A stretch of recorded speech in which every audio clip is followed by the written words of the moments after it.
오소서 성령님. 네, 사랑하는 우리 교회 여러분들 잘 지내셨죠? 네. 특별히 오늘은 대림에 대해서 우리 이야기를 준비해 왔습니다. 대림 시기가 시작되었습니다. 대림 시기는 교회에서는 예수님의 성탄을 준비하면서 다시 오실 예수님을 기다리는 시기가 바로 대림 시기라고 가르치고 있죠. 이번 시간에 여러분들과 나눌 이야기는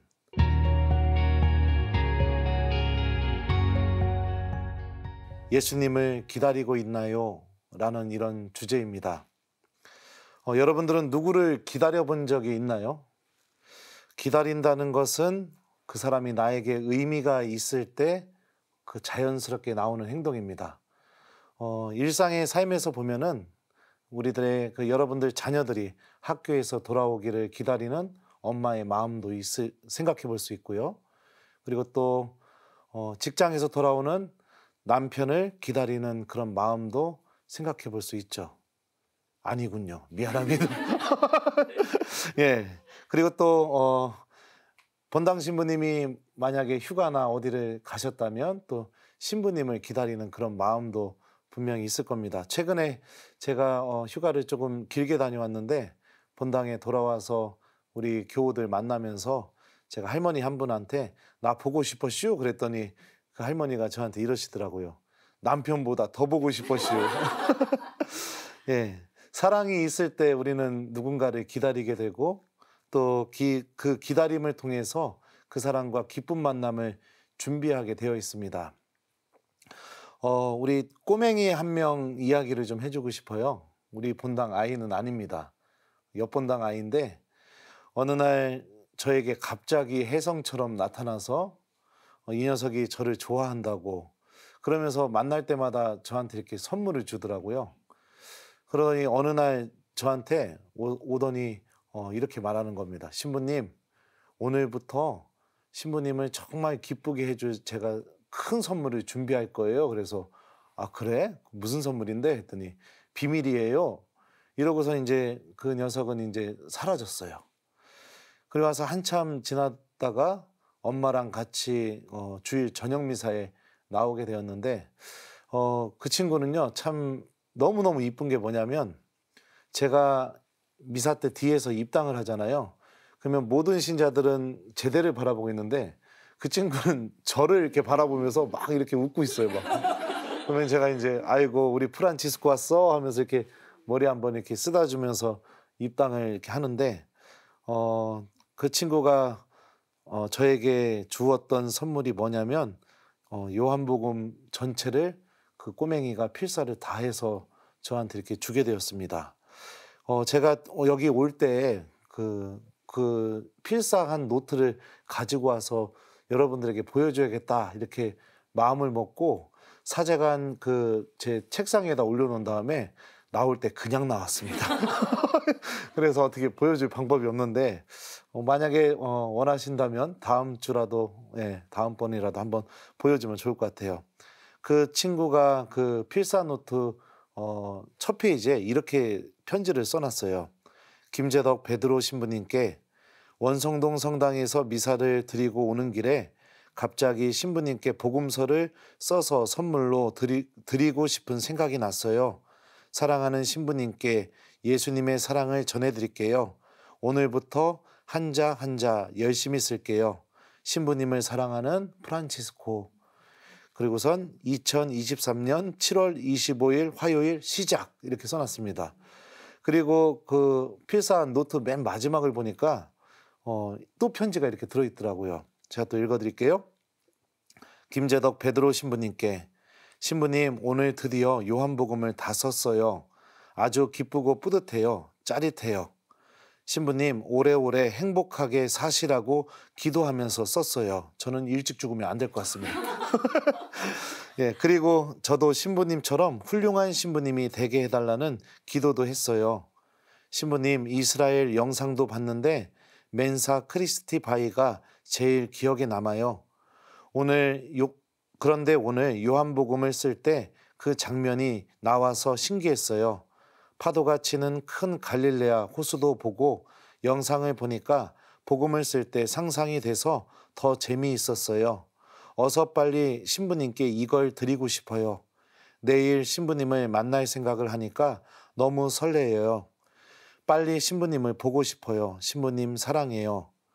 프란치스코 드림. 그리고선 날짜는 2023년 9월 16일 토요일 완성. 이렇게 꼬맹이가 써놨습니다. 그죠? 사랑하는 마음이 있으면 그 마음이 자연스럽게 움직이게 만듭니다. 더 보고 싶어지게 되고 더 기다리게 되고, 그러면서 그 만남을 의미 있고 기쁘게 하기 위해서 무엇인가를 준비하게 돼 있죠.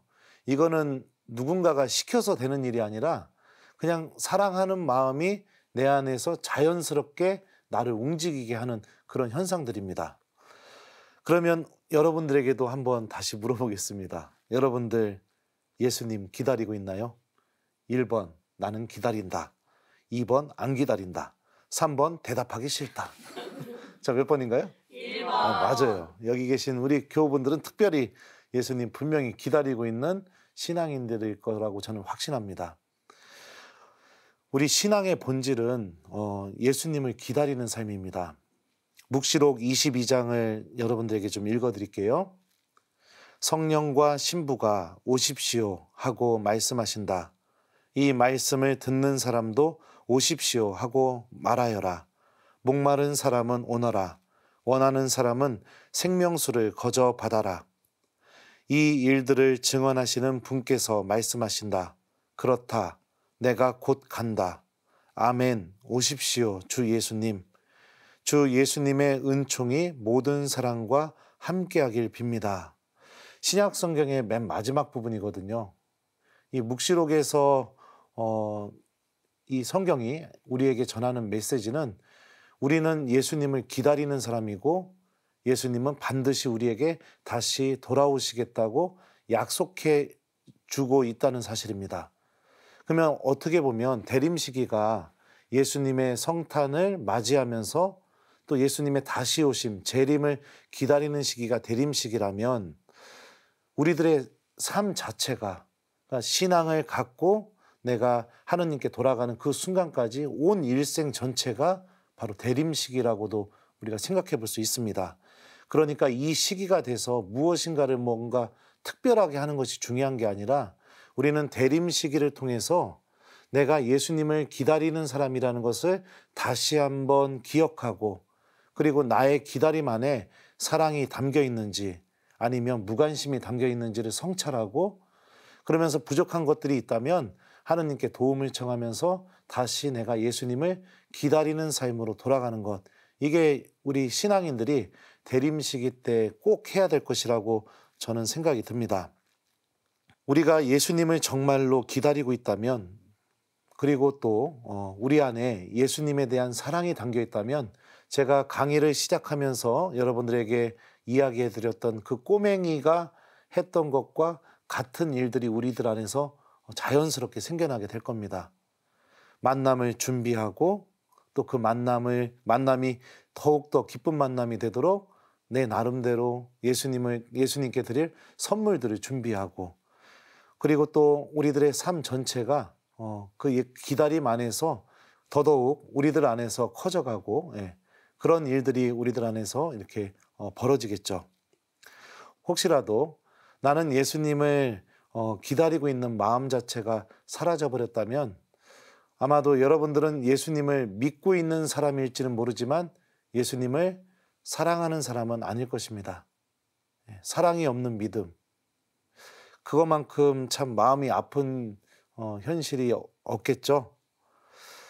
한번 이 대림 시기 동안 나의 믿음은 주님과의 만남을 기다리고 있는지, 아니면 내 믿음 안에 사랑이 담겨 있는지, 그리고 또 나의 믿음은 예수님과의 만남을 위해 무엇인가를 준비하고 있는지, 한번 이 주제를 가지고 대림 시기 동안 여러분들 한번 곰곰이 내 믿음을 좀 점검해 보셨으면 좋겠습니다.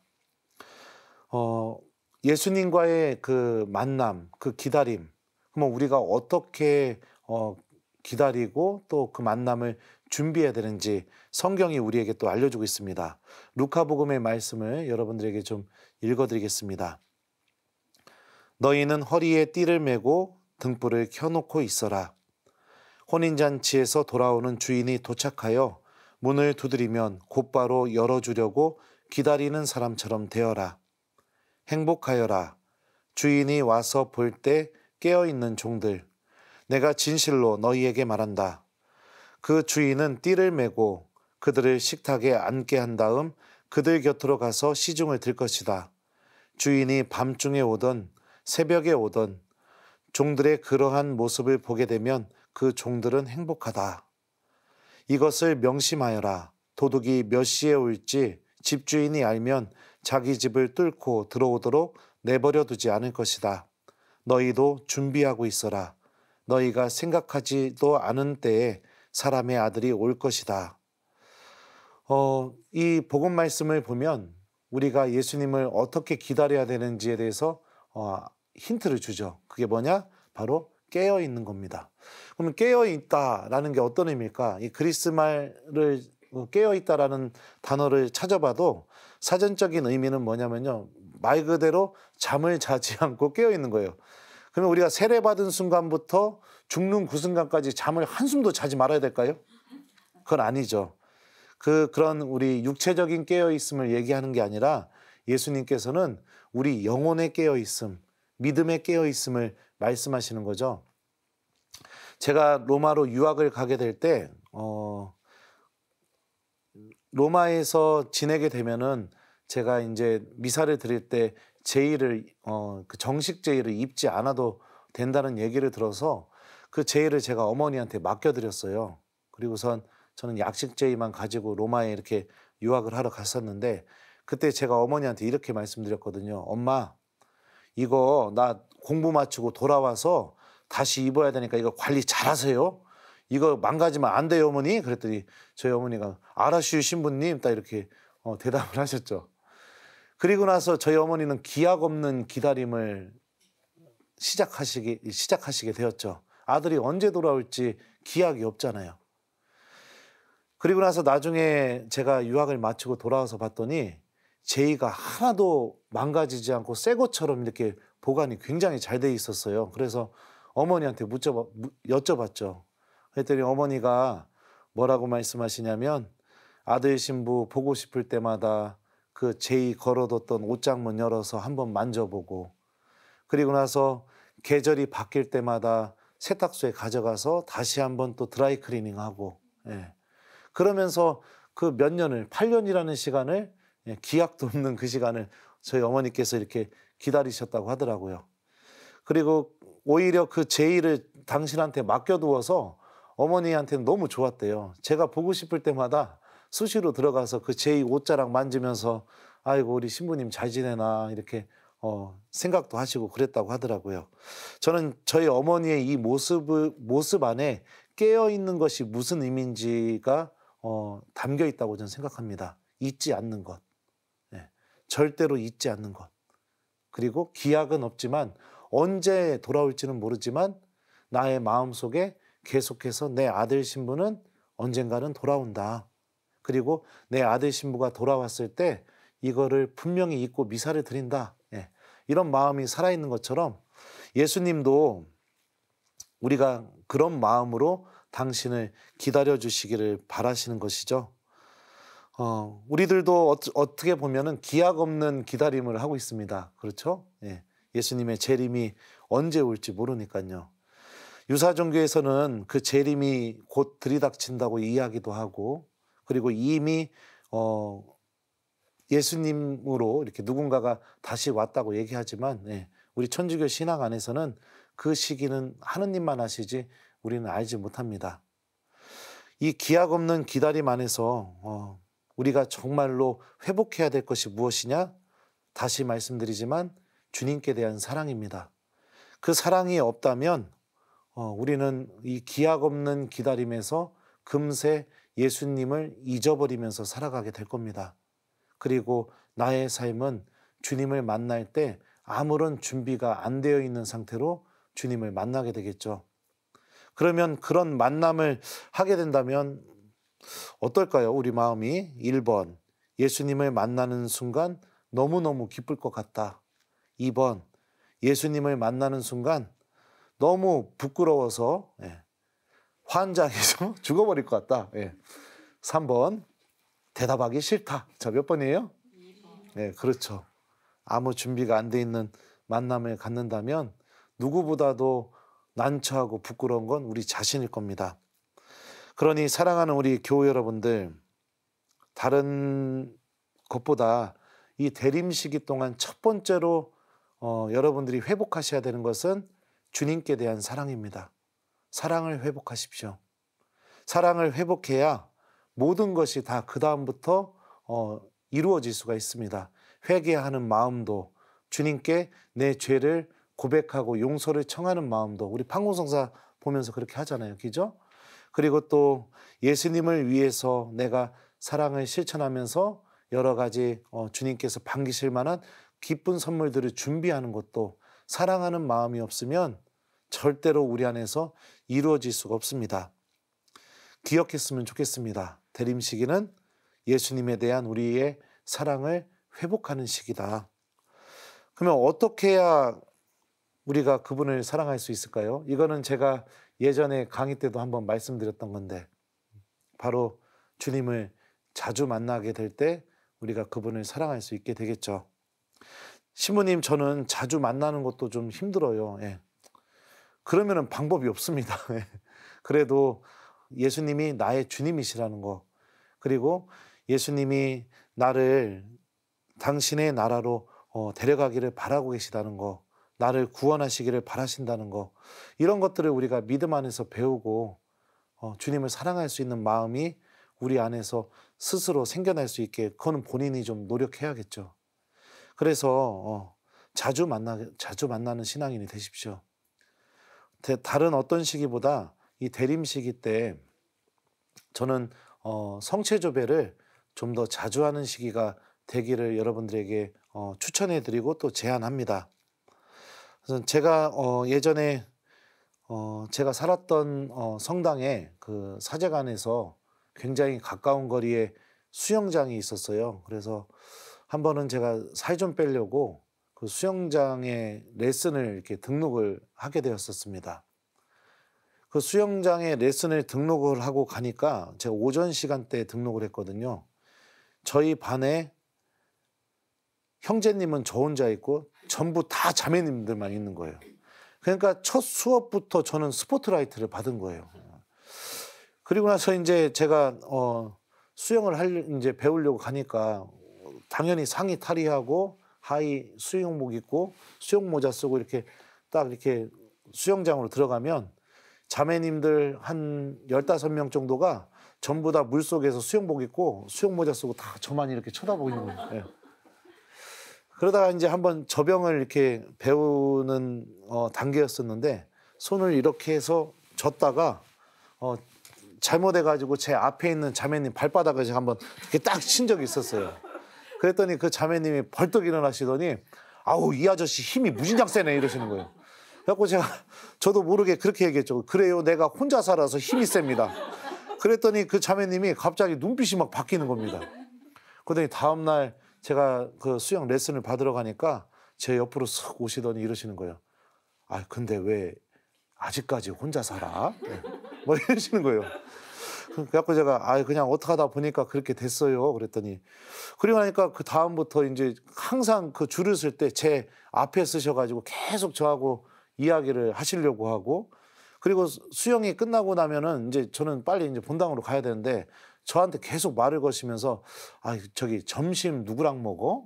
뭐 이렇게 말씀하시고, 차 마시러 갈까? 총각, 차 마시러 갈까? 저한테 막 이러시는 거예요. 왜 이런 일이 벌어지냐면 관심이 가니까 따로 만나고 싶은 거잖아요. 그죠? 따로 만나야 어떤 일이 벌어져요? 사랑이 이루어지죠. 하지만 여러분들이 무슨 상상을 하실지 모르겠지만 저는 그 자매님을 한 번도 개인적으로 만난 적이 없습니다. 그러다가 이제 한번 그 저희 본당의 청년회장이 자기도 수영 배우고 싶다고 해서 제가 레슨 받는 반에 이제 청년회장도 들어온 거예요. 그래갖고 제가 청년회장한테 그랬거든요. 너 그 수영장에서 나한테 신부님이라고 부르지 마. 사장님이라고 불러. 그랬더니 이제 청년회장이 알겠습니다, 신부님.